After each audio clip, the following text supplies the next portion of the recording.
The Dark Ages are no longer dark. Go looking for trouble, they usually find it.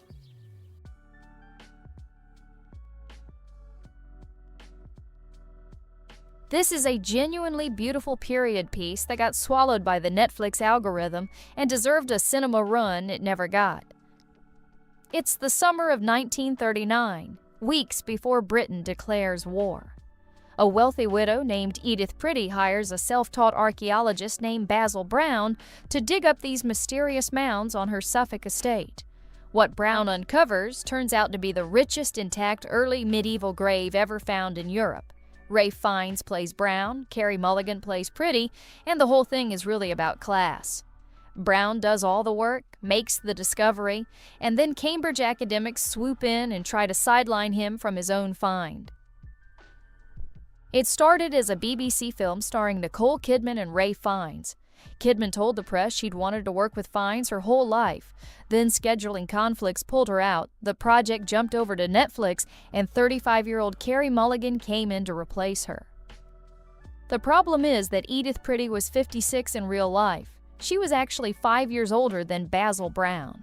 So the production aged Fiennes down while having Mulligan play someone 2 decades older than her actual age, and that set off an ageism controversy.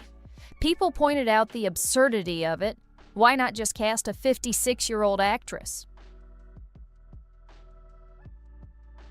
This one is underseen and underrated, and there's a reason it divides people. Florence Pugh plays an English nurse sent to 1862 Ireland to observe an 11-year-old girl who claims she hasn't eaten in 4 months. The girl is supposedly surviving on manna from heaven. Pugh's job is to watch the child around the clock and report back on whether it's a genuine miracle or a fraud. The whole village has a stake in the answer. The thing that'll either hook you or lose you happens in the first 30 seconds. The camera opens not on 1862 Ireland, but on a modern film soundstage. You're looking at lights, scaffolding, plywood sets. A voiceover invites you to believe in the story you're about to see. Then the camera drifts into the period world, and the fourth wall never explicitly breaks again. Director Sebastian Lelio said a film about faith had to acknowledge its own artifice. Some people watched that opening and called it the most elegant framing device they'd seen in years. Other people said super pretentious and turned it off before the title card. Either way, it sticks with you. This one is a comfort watch and a good one, as long as you know what you're getting into. It's basically 2 timelines woven together. In 1960s London, a woman played by Shailene Woodley wakes up from a car crash with no memory. She doesn't recognize her controlling husband, doesn't even know her own name. Then she finds a passionate letter hidden away and starts piecing together an affair she was apparently willing to destroy her life for. In modern-day London, a journalist played by Felicity Jones discovers the same letter in her newspaper's archives and becomes obsessed with finding out how the story ended. It's a beautiful film to look at. There's gorgeous costumes, gorgeous locations. It's the kind of period piece where you can actually feel the texture of the stationery. It was originally set up as a theatrical release, but then Netflix acquired the worldwide rights, so it's yet another mid-budget romantic drama that lost its cinema run to a streaming deal. The novel only exists because Jojo Moyes was eavesdropping. She overheard 2 women in a restaurant trying to decode the meaning behind some guy's text message. Later, she found out her 20-something cousin had never received a love letter in her life, and neither had any of her friends. That got Moyes thinking about what we've lost now that nobody writes letters anymore, and she turned it into a book this movie is based on. Netflix handed this Christie adaptation to Chris Chibnall, the guy who created Broadchurch and then spent 5 years as showrunner of Doctor Who. And that Doctor Who run was so divisive among fans that when this series was announced, the conversation wasn't about Christie or the cast or the story, it was about whether Chibnall could be trusted with anything again. The source material is a 1929 mystery about a country house party prank that goes wrong when one of the guests ends up dead. Lady Eileen Brent, an aristocrat with more nerve than sense, starts pulling on threads that lead to a secret society called the Seven Dials. It's 3 episodes, it's stylish, and it doesn't overstay its welcome. Christie herself described this book as one of her lighthearted thriller types. She said it was easy to write because it didn't require much plotting, so the source novel was never meant to be peak Christie in the first place. Reviews landed at 73% on Rotten Tomatoes. The consensus was exactly what you'd expect: stylish but insubstantial. Not her best work brought to screen. But Helena Bonham Carter plays the exasperated mother, and she's clearly having the time of her life, which makes the whole thing worth the 3 hours.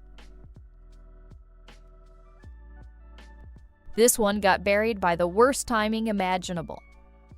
Julian Fellowes created Downton Abbey, and critics spent years waiting for him to do something different. In 2020, he made The English Game, and it turns out he had no intention of doing something different. He took the exact Downton formula: class conflict, forbidden relationships, servants with more depth than their employers, and moved it to a football pitch. The central figures are real people: Arthur Kinnaird, an Eton-educated banker, and Fergus Suter, a Scottish stonemason who became the first professional footballer in history. 6 episodes, true story, fascinating piece of sports history that most people have never heard of. The series dropped on Netflix on March 20th, 2020. That was the exact week the world locked down for COVID. Nobody was thinking about period dramas about Victorian football. The show never had a chance. Critics gave it 53% on Rotten Tomatoes. The critical complaint was that Fellowes used the exact same Downton formula. Which is true, he absolutely did that. But people didn't care. The real history is interesting, the formula works, and 6 episodes later you've learned something you didn't know before. Sometimes you just want Downton Abbey with football, and that's exactly what this is. This is the lowest rated period piece here, and it doesn't entirely deserve that rating. The show is uneven, it fictionalizes too freely, the pacing drags in the middle, it invents a love interest that didn't exist. But the true story it's built on is one of the most extraordinary rescue operations of the 20th century. And when the show works, it really works. In 1940, an American journalist named Varian Fry arrives in Vichy, France on what's supposed to be a 3-week mission to get endangered intellectuals out of Europe before the Nazis find them. He ends up staying for 13 months. With the help of an American heiress named Mary Jane Gold, who spent her personal fortune buying forged passports on the black market, Fry's operation rescued over 2,000 people. The series is adapted from a 2019 novel, not directly from the historical record, which is why it takes liberties. But here's what the show doesn't fully capture, and what makes the real story so much more bitter. After 13 months, Fry was expelled from France. When he got back to the United States, he discovered that both the State Department and the very committee that had sent him in the first place disapproved of what he'd done. His own government had been actively obstructing his work the entire time. He spent the rest of his life as a school teacher in relative obscurity and died in 1967 at 59 years old. This one is set in Dublin in 1916. A group of young people, a nurse, a rebel, and a factory girl, get swept up in the Easter Rising and everything that comes after it. The Rising itself was a 6-day catastrophe. About 1,600 insurgents seized the General Post Office and other buildings around Dublin, held out against the British Army, and were crushed. Most of Dublin actually hated them for it at the time. 260 civilians died in the crossfire. Then the British executed 15 of the rebel leaders over 9 days, and public opinion flipped overnight. The show follows its fictional characters through all of that and into the War of Independence in Season 2.